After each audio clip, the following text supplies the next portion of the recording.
Friends నమస్తే. ఢిల్లీలో కూడా బీజేపీ గెలిచింది.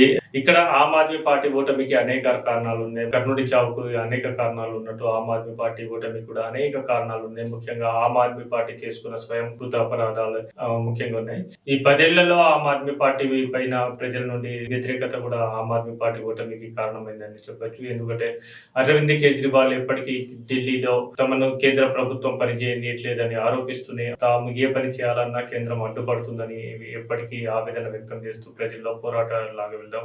కేవలం కేంద్ర ప్రభుత్వం బూచిగా చూపిస్తూ ప్రజల నుండి సింపతిని చొరగొనే ప్రయత్నం చేశాడు. ఇది విఫలమైందని అనిపిస్తుంది. ముఖ్యంగా అవినీతి రహిత పాలన అందిస్తామని కాంగ్రెస్ బీజేపీలకు ప్రత్యామ్నాయంగా తామే ఉన్నామని ఆమ్ ఆద్మీ పార్టీ వాటి ప్రత్యామ్నాయంగా గుర్తించిన ప్రజలు వాటికి అధికారాన్ని కట్టబెట్టారు. కానీ ఆ అధికారాన్ని నిలబెట్టుకున్న ఆమ్ ఆద్మీ పార్టీ ఆ నమ్మకాన్ని మాత్రం నిలబెట్టుకోలేకపోయింది. అనేక అవినీతి ఆరోపణలు రావడం, ఆమ్ ఆద్మీగా తాము ప్రొజెక్ట్ చేసుకుంటున్న ఆమ్ ఆద్మీ పార్టీ శీష్ మహల్ కేజ్రీవాల్ అధికార నివాసం కోసం దాదాపు 30 నుండి 40 కోట్ల ప్రజాధనాన్ని వృధా చేశారనే ఆరోపణలు రావడం, తాము ఆమ్ ఆద్మీ పార్టీ నుండి ఒక విలాసవంతమైన జీవితాన్ని గడపడానికి వీళ్ళు మొగ్గు చూపుతున్నారనే భావన కూడా ప్రజల్లో ఏర్పడి ఉంటుంది.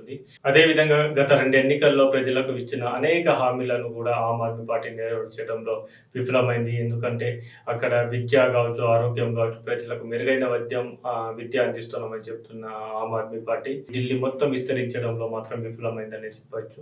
ఎందుకంటే కొన్ని ప్రాంతాల్లో వాటిని విజయవంతంగా చేసిన మిగిలిన అన్ని ప్రాంతాల్లో అదే విధంగా చేయడంలో కూడా ఆమ్ ఆద్మీ పార్టీ విఫలమైంది. ఢిల్లీని కాలుష్య రహితం చేస్తామని ప్రకటించారు. కానీ కాలుష్య రహితం కాదు కదా.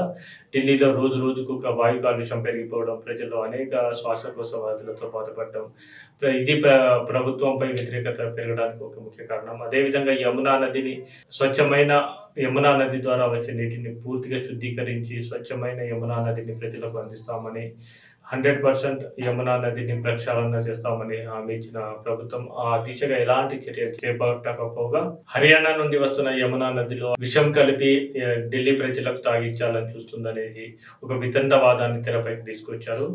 ఇలాంటి వితండవాదాన్ని కూడా ప్రస్తుత ఈ ప్రజాస్వామ్య ప్రభుత్వంలో ఎవరు నమ్మే విధంగా లేరు. ఇది ఎంతో సత్యదూరమైన ఆరోపణలు చేయడం కూడా ఆ పార్టీకి నష్టం చేకూర్చింది. అవినీతి రహిత పాలన కోసం అధికారంలోకి వచ్చిన ఆమ్ ఆద్మీ పార్టీ ముఖ్య నేతల అందరిపైన అవినీతి ఆరోపణలు రావడం, కేజ్రీవాల్, మనీష్ సిసోడియా వంటి వారు జైలుకు వెళ్లడమే కాకుండా జైలు నుండి వచ్చిన తర్వాత కూడా పార్టీ పగ్గాలు చేపట్టకుండా తనకు అధికారం ఇస్తేనే చేస్తానన్న ఒక సవాలు ప్రజలకు విసిరినట్టే అనిపిస్తుంది. మద్యంలో లంచంగా తీసుకున్న సొమ్ముతోటే ఇతర రాష్ట్రాల్లో ఎన్నికల్లో పంజాబ్, గోవా వంటి రాష్ట్రాల్లో ఖర్చు చేస్తున్నారనే ఆరోపణలు కూడా ప్రజలు ఎంతో కొంత విశ్వసించినట్టే కనిపిస్తుంది. అదే విధంగా ప్రజల నుండి వ్యతిరేకతను పసిగట్టడంలో కూడా ఆమ్ ఆద్మీ పార్టీ విఫలమైంది. అదే విధంగా ఈ బడ్జెట్ లో కూడా బీజేపీ కూడా ఇన్కమ్ ట్యాక్స్ అనేక మందికి ఇన్కమ్ ట్యాక్స్ రిలాక్స్ కలిగించడం, 12 లక్షల వరకు ఆదాయ పన్ను చెల్లించకుండా చేయడం కూడా ఈ ప్రాంత ప్రజలపైన ప్రభావం చూపిందని తెలుస్తుంది. ఆమ్ ఆద్మీ పార్టీకి ముఖ్యమైనవి అంటే ఉద్యోగ కల్పన చేస్తామని హామీ ఇచ్చిన ఆమ్ ఆద్మీ పార్టీ ఆ స్థాయిలో ఉద్యోగ కల్పన చేయలేదు.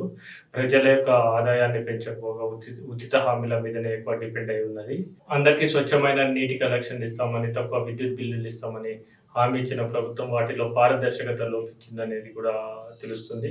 అన్ని వెలిసి Aam Aadmi Party over confidence and ముఖ్యమంత్రి అరవింద్ కేజ్రీవాల్ ఢిల్లీపై కాన్సన్ట్రేషన్ చేయకుండా పంజాబ్, గోవా, మహారాష్ట్ర దేశవ్యాప్తంగా కాన్సన్ట్రేట్ చేస్తుండడం పార్టీపై కూడా గ్రిప్పును కోల్పోయినట్టు తెలుస్తుంది. ఎందుకంటే ఎలక్షన్ కి 2 రోజుల ముందు కూడా తాను టికెట్ ఇవ్వని దాదాపు 7 మంది సిట్టింగ్ ఎమ్మెల్యేలు పార్టీని వదిలి బీజేపీలోకి చేరడం కూడా ఆమ్ ఆద్మీ పార్టీని దెబ్బతీసే ఉంటుంది.